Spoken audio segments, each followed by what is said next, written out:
Hi random internet person, thanks for dropping in. I'm here to do your work for free.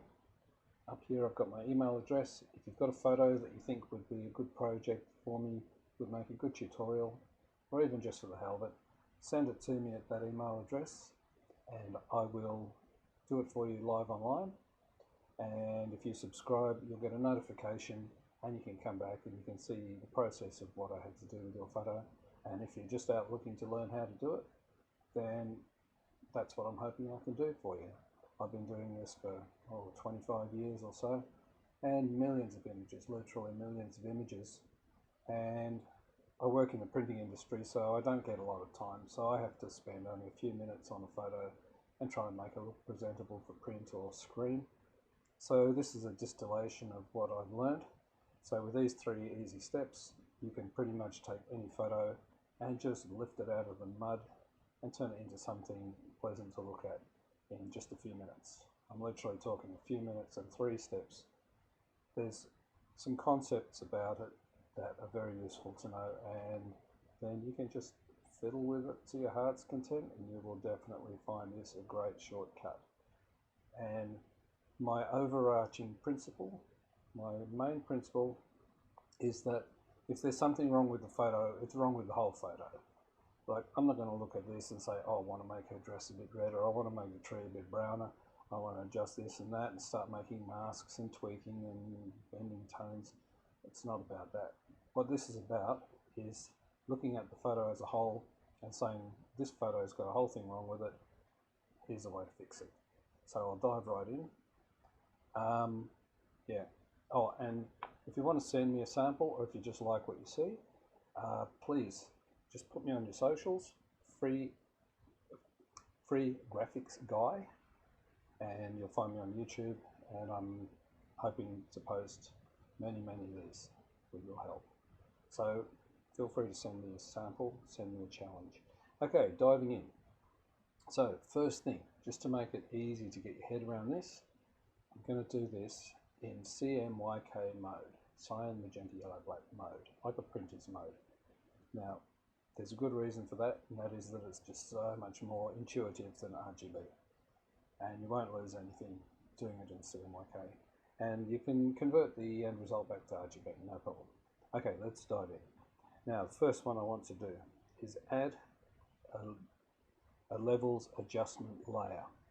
So down here in the corner, you've got this little half circle icon, and that gives you access to adjustment layers. So you can make an adjustment without actually changing the photo itself. And this is great because you're going to come back and you're going to want to tweak these. Nobody just won't go and just leaves it at that. So this is called a non-destructive adjustment. So anything I do in this layer here, this levels adjustment layer, does no harm to the photo underneath. I'll show you what I mean. I drag this, turn that off and on. So the adjustment's there or it's not there. Very simple. So this is a basic principle that we're going to rely on. Non-destructive adjustment.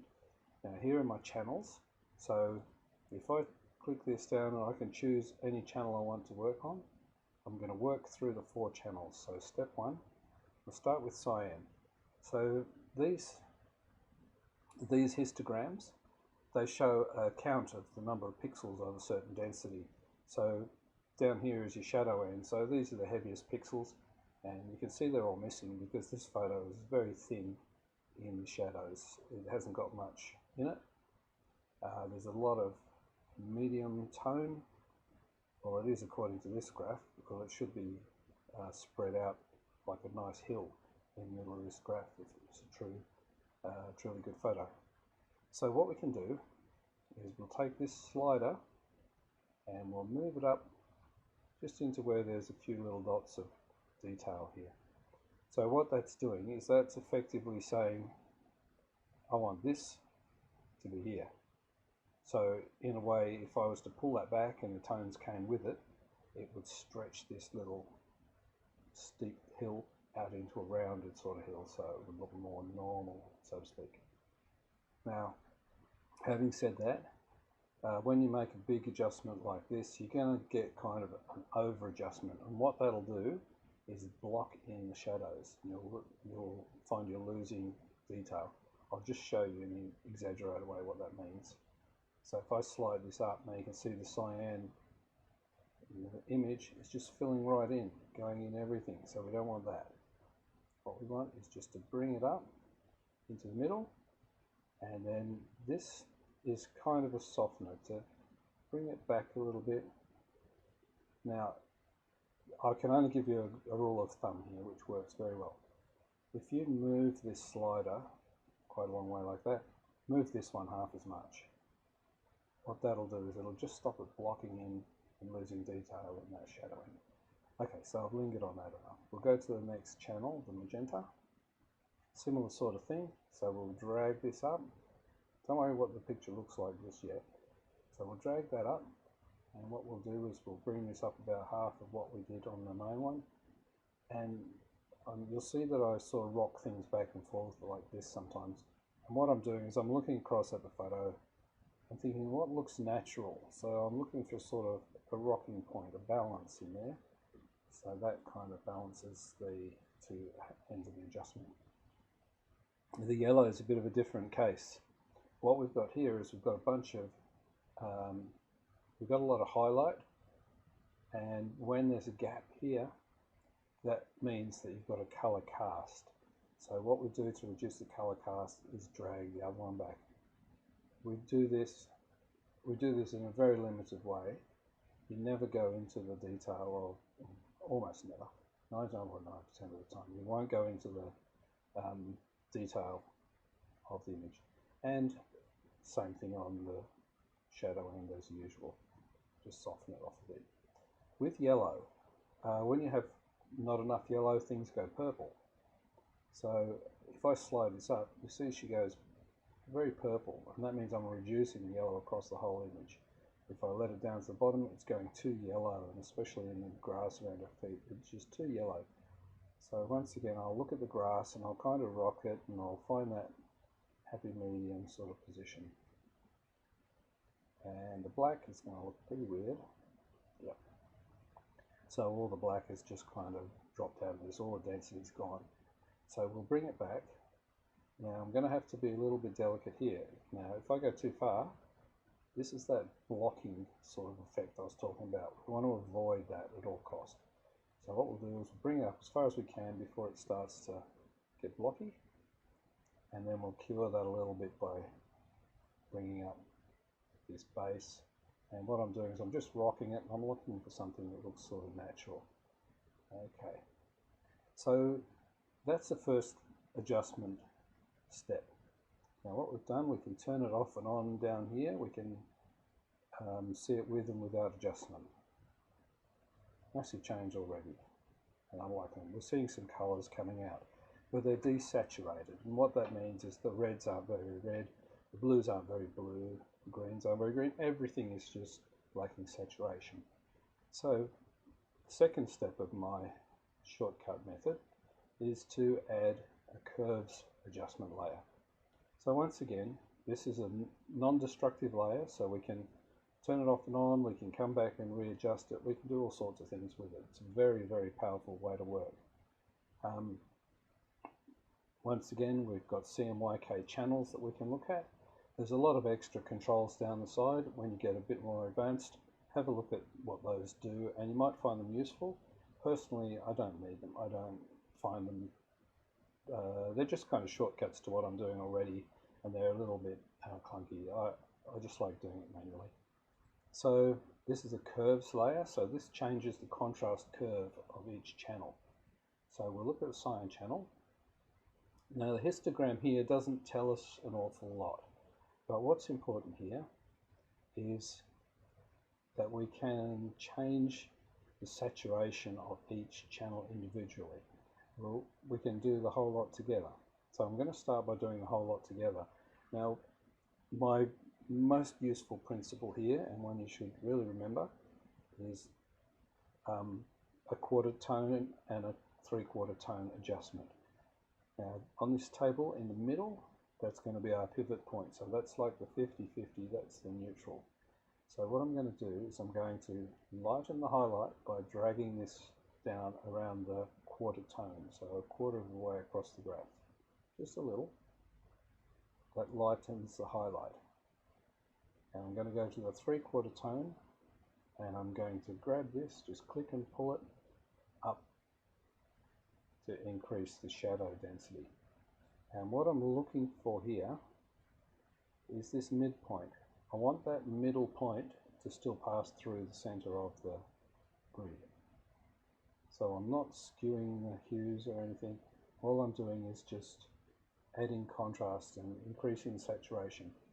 Now the way this works is that if you've got something red, you don't want a lot of cyan in it.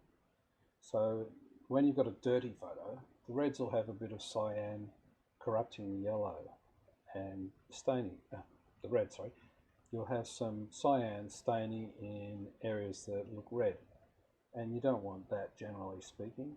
So it'll be a small value. So in here, we've got some cyan, but not a lot. And what cyan is there, we want to reduce so that the color becomes more pure. And in the greens, that means less magenta, because magenta is minus green. So you don't want magenta sneaking into your greens. And it'll only be a small number. So the small numbers are down this end of the graph. So if you reduce them, you're actually increasing saturation. And the main principle of it is, I don't want to get too technical here, but as a rule of thumb, and a very, very important piece of knowledge, when these curves, are steeper, that means there's more contrast. So the shadows get darker, the highlights get lighter. So increasing contrast, but there's always a cost. So this little piece down here flattens out. So we lose detail in the darkest shadows and the brightest highlights. So keep that in mind. Generally on your image, that's not a bad thing if it's just constrained to these and 25% of each end. If you get this mid-tone angle right, you'll have a much better looking photo. Excuse me. So what I'll do here is I'll turn off that adjustment. Now see how it looks. When it's off there, it looks kind of grey. I turn it on, everything gets a little bit brighter, a little bit nicer. It's only a very minor adjustment at this point. We can take that to the ends of the world as far as adjustment goes, and we can do it channel by channel. Now what I'm thinking here is I want to have a look at the cyan channel, and this adjustment will be another similar kind of adjustment, but it'll be additional to what we've already done. And very common for the cyan to be making a bit of a mess of the other colours, just sort of putting a dull cast over the whole pic. And with a very gentle adjustment, still keeping that balance point through the centre, you can see that you get a nice little brightening of the tones, and the grass is starting to come out a bit here. The grass looks a little bit ugly. That's something we can look at. When I say ugly, I mean I don't like the look of it. It looks kind of patchy, cyan, a bit blocky, losing a bit of detail, but that's something we can look at another time. So what you've got there is a very simple two-step adjustment, and you could stop right here if you want to. Like, you know, if you're just going through 100 old scans, you don't want to spend half an hour on each one, just trying to tweak it and tweak it and tweak it and selecting the dress, adjusting that, selecting the car, adjusting that. You'll find that you do a hell of a lot just by using a couple of simple steps. So I'm going to call that done for the purpose of this tutorial, and that is literally 3 steps. Step 1, now I've got a lot of things in my history now, but step 1 is change to CMYK. Step 2, add a levels layer and make your adjustment. Step 3 is add your curves layer and make an adjustment. Those 3 very simple steps, when you've practiced it, if you've done millions of images or dozens of images, you'll find you can do that in about a minute. Literally, it's that simple. And I'm going to leave that one there because hopefully just that one little trick will set you on a path to doing a lot of images very quickly. Okay, thanks for watching. Please, if you like the video, share it on your socials. I'm the free graphics guy, and I've got a YouTube channel, and I want to do your work for you for free on my YouTube channel. And I don't just do Photoshop stuff, I'll do InDesign, Illustrator, any of the Adobe products, any print issues you might have, color matching. Now, how do I fix this thing that's broken? How do I restore scratches? Have a look at some of my other tutorials. Send me a question if you don't see it there, or if you just want to see your photo done in real time. And I'm more than happy to do it because I just love Photoshop, especially. And why not? It's just a marvelous program. And I look forward to getting more challenges to do. Thanks for watching.